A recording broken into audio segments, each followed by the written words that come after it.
Hello दोस्तों, आज कक्षा 12 भौतिक विज्ञान के सेकंड चैप्टर से पढ़ेंगे वैद्युत फ्लक्स।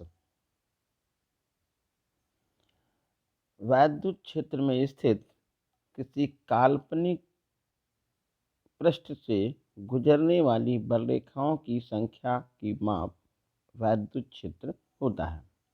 ये फाई ई बराबर E into A into cos theta, इसको वेक्टर फॉर्म में लिखेंगे तो phi E equal E vector dot A vector.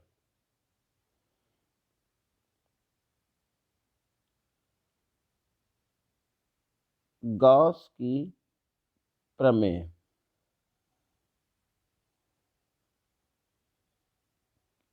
इस प्रमेय के अनुसार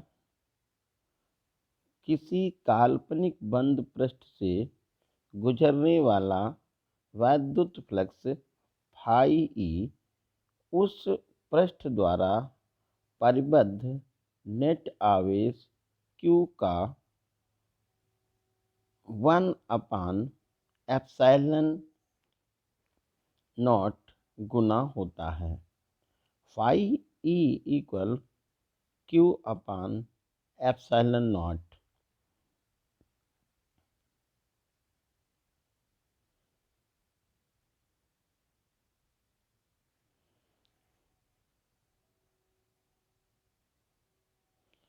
अब आगे इसका प्रूफ देखेंगे।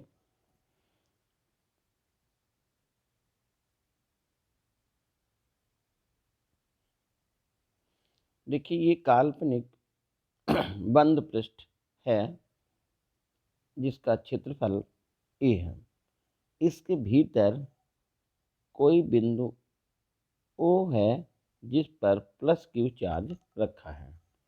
इसके पृष्ठ पर कोई एक पॉइंट P है जिसके आसपास का क्षेत्रफल dA है। तो इस पर क्षेत्रफल पर यानी पृष्ठ पर जो छोटा सा अवयव लिया गया है dA, इस पर अभिलंब खींचा गया तो ये क्षेत्रफल वेक्टर कहलाएगा dA वेक्टर। बिंदु O पर +Q आवेश रखा है, इसकी कारण बिंदु P पर इलेक्ट्रिक फील्ड E वेक्टर होगा, यानी वैद्युत क्षेत्र की तीव्रता E होगी। O से P तक की दूरी को स्मॉल r माना गया है। क्षेत्रफल वेक्टर और वैद्युत क्षेत्र की तीव्रता के बीच में जो कोण है उसको थीटा बताया गया है। तो मान लीजिए कोई एक बिंदु आवेश Q है, एक काल्पनिक बंद पृष्ठ A के भीतर बिंदु O पर रखा है। पृष्ठ पर स्थित बिंदु P के चारों तरफ एक क्षेत्रफल अवयव dA है जिससे गुजरने वाला वैद्युत फ्लक्स d फाई ही है। तो d phi E equal E into dA vector. जब इसको वेक्टर फॉर्म से हटाएंगे तो E into dA into cos theta. Theta जैसा कि पहले बताया था कि वेक्टर E तथा वेक्टर dA के बीच का कोण है। वैद्युत क्षेत्र की तीव्रता E इक्वल 1/4πε0 Q/r², जो कि पिछले लेसन में बताया है। इसलिए टी फाई ई इक्वल ई के स्थान पे 1/4πε0 Q/r² into D cos theta लिखा गया।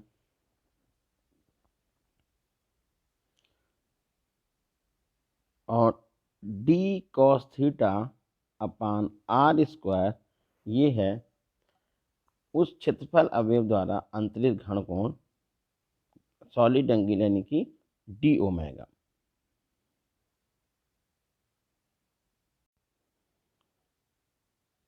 D A cos theta upon r² D omega के बराबर। इसलिए डी फाई ई बराबर 1/4 पाई एप्सिलॉन नॉट क्यू और D A cos theta upon R square की जगह पे डी ओमेगा लिख लिया गया। अतः संपूर्ण पृष्ठ ए से गुजरने वाला वैद्युत फ्लक्स, तो अधिकतम घन कोण किसी पृष्ठ के द्वारा, किसी गोले के द्वारा केंद्र पर जो बनाया जाता है वो 4 पाई होता है। तो डी ओमेगा की जगह पे अधिकतम घन कोण लिख दिया 4 पाई। तो फाई ई बराबर 1/4 pi epsilon naught Q into 4 पाई। तो 4 पाई से 4 पाई कैंसिल हो गया। तो फाई ई बराबर phi E equal Q upon epsilon naught. यही गॉस की प्रमेय है। अगला डेरिवेशन है अनंत विस्तार की आवेशित अचालक चादर के निकट वैद्युत क्षेत्र की तीव्रता। यदि कोई पृष्ठीय क्षेत्रफल अचालक ए है, उसे क्यू आवेश दिया गया है, तो उसके पृष्ठ पर आवेश घनत्व सिग्मा इक्वल क्यू अपान ए। आवेश के पृष्ठ घनत्व का फार्मूला पिछले लेसन में बताया गया है, सिग्मा बराबर क्यू अपान ए। अब यहाँ पर देखिए, ये कोई अनंत विस्तार की प्लेट है जिसको प्लस क्यू आवेश दिया गया है। इससे आर दूरी पर कोई बिंदु एक पी लिया गया है, जिस बिंदु पर वैद्युत क्षेत्र की तीव्रता ज्ञात करनी है।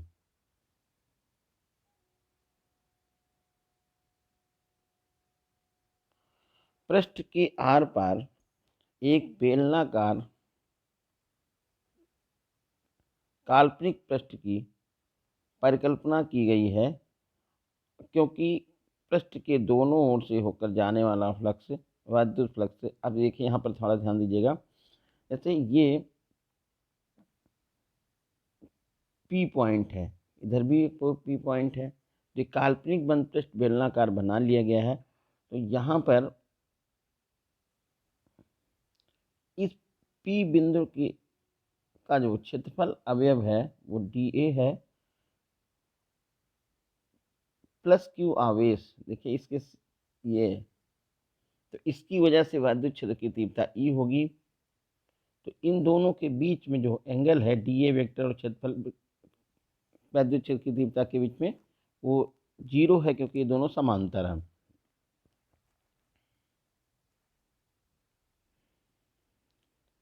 इसलिए जो वैद्युत फ्लक्स होगा phi E equal E into D A vector plus E into D A vector, दोनों वेक्टर ई के योग के बराबर होगा। D phi E equal d A cos theta या E into D A cos theta plus E into D A into cos theta. दोनों के बीच का एंगल थीटा का मान जो है वो 0 है, इसलिए डी फाई ई बराबर 2 into E into D A into cos theta. D phi E बराबर कॉस थीटा 0 होने की वजह से डी फाई ई बराबर 2 into D A, 2 into D A.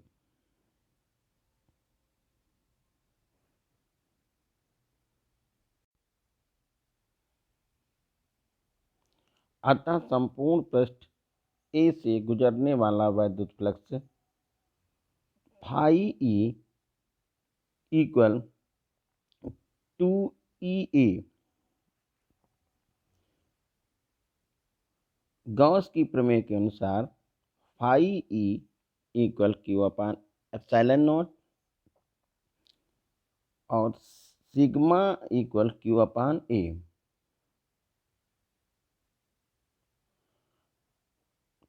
Q equal sigma into A, यहाँ पर क्रॉस गुणा किया गया है,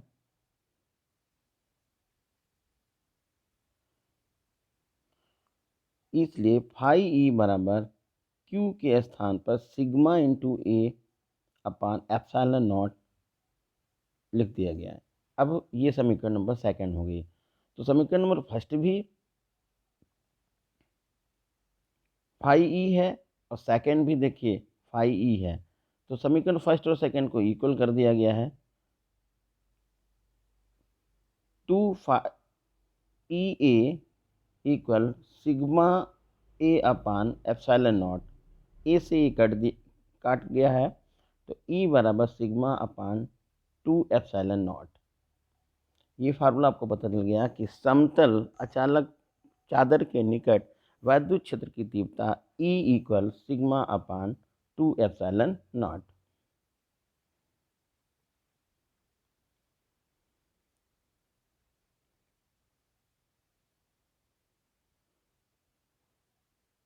अगला जो है ये डेरिवेशन है, आवेशित चालक के निकट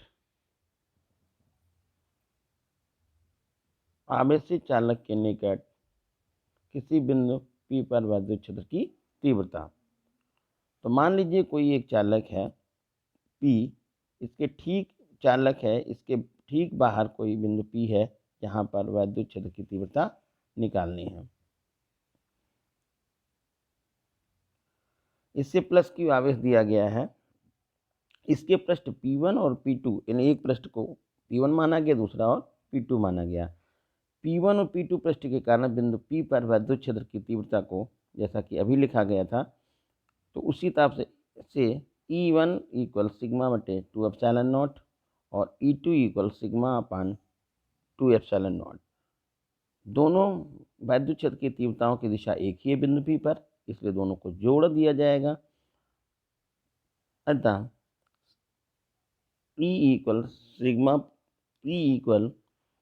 E1 plus E2 sigma upon 2 epsilon not plus sigma upon 2 epsilon not, देखिए मान लिख दिया गया है। दोनों को जोड़ेंगे तो E equal sigma upon epsilon not. अगला है गॉस के नियम से कूलाम के नियम का निगमन। गॉस की प्रमेय के अनुसार किसी क्षेत्रफल अवयव dA से होकर जाने वाला वैद्युत flux d phi E equal Q upon epsilon naught संपूर्ण पृष्ठ A से गुजरने वाला वैद्युत फ्लक्स d संपूर्ण पृष्ठ से गुजरने वाला वैद्युत फ्लक्स है, तो इस d को हटा देंगे, phi E equal Q upon epsilon naught. किसी गॉसियन पृष्ठ से गुजरने वाला वैद्युत flux phi E equal E into A, यहाँ पर cos थीटा और एक बढ़ा लिया जाएगा, तो phi E equal E into 4 pi R square, क्योंकि गोले का क्षेत्रफल है 4 पाई आर स्क्वायर।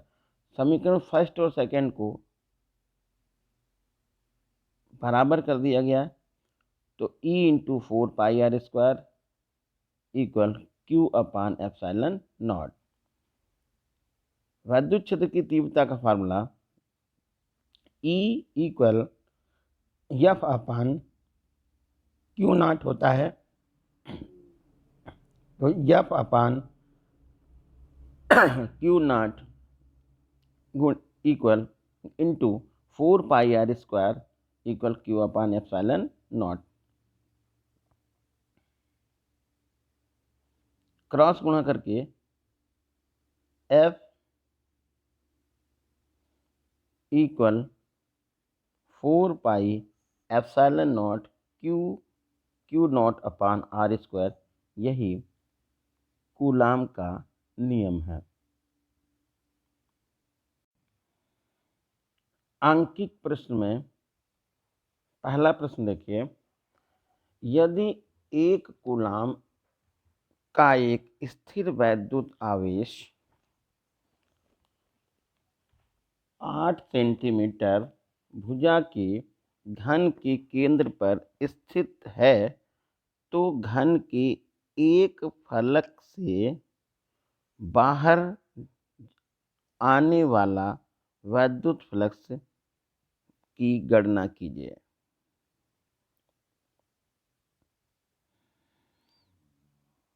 घन के एक फलक से गुजरने वाला वैद्युत फ्लक्स, ध्यान रखना है कि घन में 6 फलक होते हैं। जैसे पासा देखा होगा, उसमें एक से लगा के अलग अलग एक, फिर अगले पृष्ठ पर 2, इस तरह से 3, 4, 5, 6 संख्याएं होती हैं हर एक पृष्ठ पर। तो इस तरह से घन में फलकों की संख्या 6 होती है। और प्रश्न में कहा गया एक फलक से गुजरने वाला वैद्युत फ्लक्स, तो गॉस के प्रमेय से लगा देंगे फाई ई डैश, क्योंकि एक फलक की बात की है, क्यू अपान, और यहाँ पर 6 से इसको डिवाइड करेंगे, 6 एप्सिलॉन नॉट।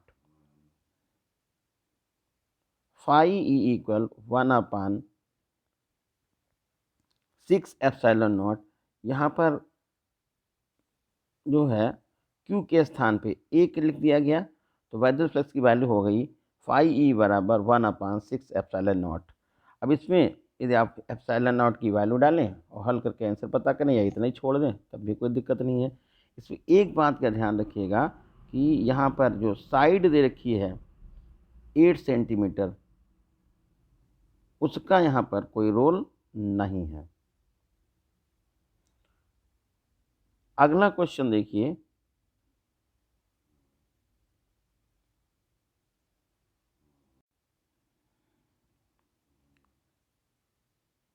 वैद्युत स्थैतिक क्षेत्र E vector equal 2i plus 4j plus 7k में पृष्ठ A vector equal 10i unit vector से होकर कितना वैद्युत फ्लक्स बाहर आएगा।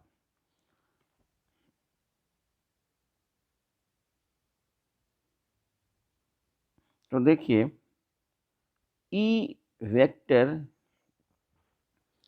Equal 2i plus 4j plus 7k है, और ए वेक्टर इक्वल 10j है। Phi E equal E into D A vector.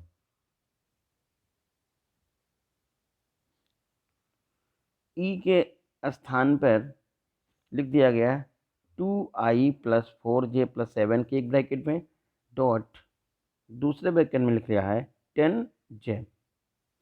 अब इसका देखिए डॉट गुणनफल करेंगे, तो बस सिर्फ इसमें ध्यान रखना है कि यहाँ पर सिर्फ पहले वेक्टर में 4j और दूसरे वेक्टर से यानी ए वेक्टर से 10j मिल रहा है, मतलब ये दोनों मिल रहे हैं और कोई मिल ही नहीं रहा है। तो इसके सिर्फ गुणांकों का गुणा करके लिख देंगे, या ऐसे ही लिख सकते हैं, ऐसे 4j डॉट 10j।